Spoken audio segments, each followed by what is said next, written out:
What is the greatest comeback to an insult you've ever heard? Context. John Oliver from HBO interviews Stephen Hawking. May he rest in peace. J.O. And there may be a universe where I am more intelligent than you? Shh. There may even be a universe where you are funny. I lost count of how many times I've seen that video and it still makes me laugh. The whole interview is just hilarious. Joe Pine interviewing Frank Zappa. Joe. I guess your long hair makes you a woman. FZ. I guess your wooden leg makes you a table. How does a dude named Pine have a wooden leg? What if it's mahogany or oak? Ha ha ha, I didn't even think about that. Good stuff. Not even clever, but one of my favorite Zappa lines, because it's so outlandish, is may your shoot come to life and kiss you on the face. Nobody looks good with brown lipstick. Was that just Zappa's way of saying don't be a kiss ass? Haha, I always loved that one. 2. A guy makes fun of his bald friend by rubbing his head and saying, "Wow, your head is as smooth as my wife's bottom." The friend also rubs his head and says, "Wow, you're right. That had to hurt." I asked my mother why she always wears makeup despite being in her 40s. She told me she wears makeup so she doesn't look like me. Savage. Someone yelled out in a Walmart, "I'm not ashamed of who I am." Another voice echoed back, "That's your parents' job." I used to work with this like 70-year-old woman. She was our supervisor, and one day one of the ladies who worked with us told this old lady to kiss my ass and the old lady replied, "Where do I start? You're so fat your crack goes all the way up your back." Gran, how many times do we have to tell you? We are not a crematorium.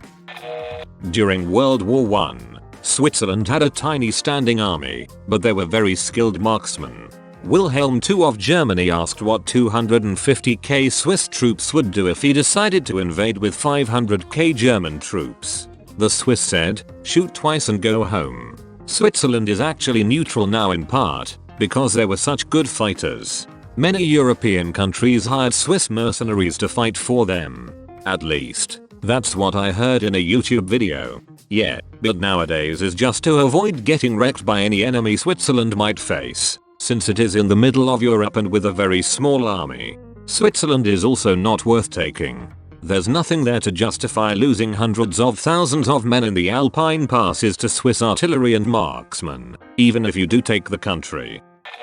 18th century British radical politician John Wilkes was told in Parliament by a political opponent, "Sir, I do not know whether you will die on the gallows or of the pox." Wilkes shot back with, "That depends, my lord, on whether I embrace your lordship's principles or your mistress." Imagine hitting someone with such a burn that people are discussing it 250 years later. I was the one insulted, but not the one with the comeback. I was out with a co-worker and her friends and my buddy and I were leaving a little too early for her sensibilities. She jokingly got up in my face and said, "Smell that? Smells like pussy." A guy playing at the pool table next to us stepped forward and said, "I'm sorry, that must be me. I just ate. It was amazing." Smoth. Goddamn. That man knew what he was doing. He was just waiting to use that line. My grandparents used to bicker. My grandmother generally came out on top, as she was farier. One time though, she was asking him to do a bunch of stuff, and he muttered, "If you'd lose some weight, you could do it yourself." She fixed her gaze on him, and glowered, "I'm thinking of getting rid of about 200 pounds of useless fat immediately." He replied, "You're going to cut off your foot? Man, nobody bickers like old married couples bicker. They've had decades to perfect their craft. Also they know practically everything about each other, including what will really hit home. Also how to produce insults that are scathing in the eyes of others, but not actually damaging to each other. If they truly wanted to dig into each other, they would have figured out how to make each other want a divorce by now." Quiet guy in my art class got called queerbait. He replied with, "If I'm the bait then you're the catch of the day." My 10-year-old cousin was pushed aside by an older student at school who also felt the need to call him a gay child. My cousin told him not to get his hopes up. "You wish" became the kryptonite to gay jokes in my elementary school for a while growing up. "Do your parents know you're gay?" My first exposure to a trick question. Do yours? What are you looking at? I'm still trying to find out. When I used to say, what are you looking at? To my mum she used to say I don't know. The label fell off. I used to respond with good question. Fresh Prince had that one in the earlier seasons.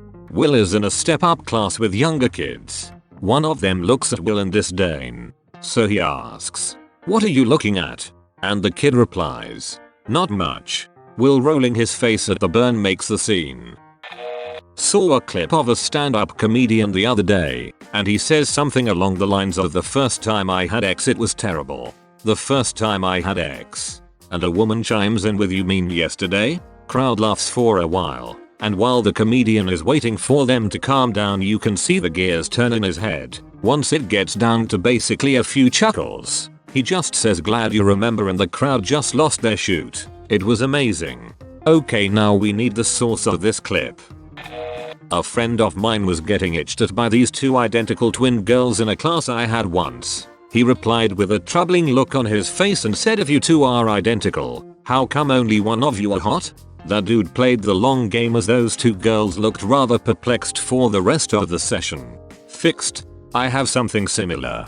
Have a group text made up of 5 people. It's called 3 of my favorite people. When I only had one granddaughter I always told her she was my second favorite granddaughter. When the second one came along she told me now I'm third. Right. Sorry on this topic. If you want to incite chaos, go on a girl's Instagram and find a group photo of 3 or more. Then comment you two look great. Okay, Satan. That is evil. Just for your information the word you are looking for is incite. I've been called worse things by better people. For context, this was famously said by former Canadian Prime Minister Pierre Trudeau when he found out Richard Nixon called him an a-hole. I didn't know that. That's awesome. My friend's mum said it when her son called her a rich. That son of a bitch.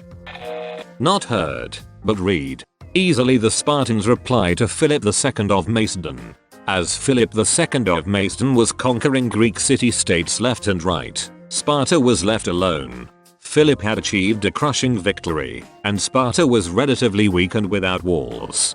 Philip sent a message to the Spartans saying if I invade Laconia you will be destroyed, never to rise again. The Spartans replied with one word, if. This is actually where the word laconic came from. Most ancient accounts make the Spartans sound like the masters of trash talk. The Persians also told them at one point their arrows would blot out the sun and a Spartan replied that it'd be nice to fight in the shade. Also, it's a long repeated response, but when they were told to lay down their arms their response was Molin lave, which roughly translates to come and take them. The Spartans were a slogan making machine. Another famous one was Itan, I epitas. Either with it or on it. It was said by a mother to her son when giving him his shield before going to battle. It means return home with it, or on it, dead. Dropping the shield was the ultimate act of cowardice. Ripsaspis. Shield dropper was the worst thing that you could ever be, a combination of coward and traitor. The quote is not meant to be taken literally. Dropping your shield means being defeated, so it should be interpreted more like come back victorious or don't come back at all. It's not about the specific act of dropping the shield, it's about the ethos of the warrior. Win or die, there's no retreat, as evidenced by Leonidas and his men making a stand. They literally had no place to return to, they had to die. They sent message back home, saying tell the Spartans that we lie dead here. Το σκήνον ημασι πειθόμενοι. Faithful to their laws. As a side note, the Greek army still uses the slogans. One of the random generated missions you can get in AskReddit. Odyssey is a Spartan mother who basically says her son dropped his shield so go kill him. Whenever I get that mission, I'm like, hush, then I go kill the son and bring his dead body back to her. One of my coworkers was cold calling customers, trying to get appointments to drum up business. One of them told him to go frick his hand, and he responded with I've got that penciled in for 3. I should be done by 4 if you'd like to come in for an appointment then. The guy laughed his ass off, and ended up coming in for the appointment. You sure do talk a lot for never saying anything. In Mexico, we use the word cantinflea for that. It comes from a comedian with a long career from the 30s to the 80s named Cantinflas, and that was his shtick. Talking too much, but never saying anything. Oh man, I remember watching lots of episodes of Cantinflas when I was younger. My parents introduced me, and I couldn't stop laughing. I haven't watched that show in 2 decades. My grandma asked my cousin, who'd had lots of partners and 2 kids at this point, if she was ever going to get married. Cousin: it's not the same nowadays. We don't buy cars without test driving them first. Grandma: yeah, but they don't let you put 100,000 miles on them either. Point goes to Granny. Anything I've thought of more than an hour after the insult. The French have a phrase for this: esprit d'escalier, or the spirit of the staircase. The witty retort you think of as you are leaving down the front steps. In German, it's Treppenwitz, which means the same thing. Well, the jerks store called and they are running out of you.